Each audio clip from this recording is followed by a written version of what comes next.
on se retrouve pour les Market Movers, les valeurs qui bougent tout au long de la journée.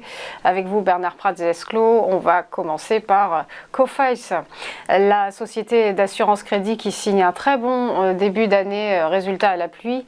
Vendredi, le titre Coface était le meilleur élève du SBF 120 et ces dernières séances, la valeur les a toutefois vécues en dents de scie, on peut le dire.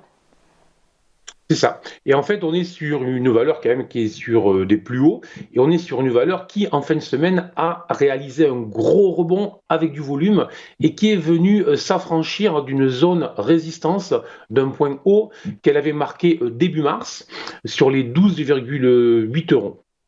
Et depuis en fait ce point haut de début mars, c'était une zone, c'était une valeur, excusez-moi, je vais y arriver, c'était une valeur qui en fait hésitait entre cette borne résistance et une zone support basse sur les 10,8.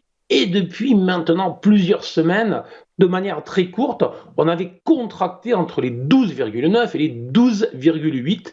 Et là, c'est vraiment, je vous en parle ici même très souvent, lorsqu'on a une valeur qui contracte très fortement sous une zone résistance, si on a une cassure haussière avec du volume, là, on a de très grandes chances de voir ensuite une poursuite de ce mouvement.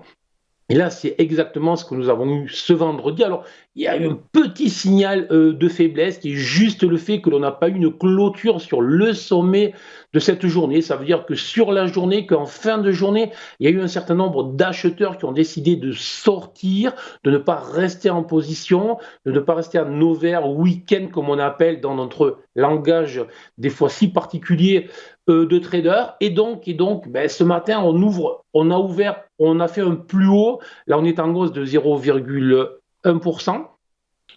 Donc, on va voir si ça tient, on va voir si ça se poursuit.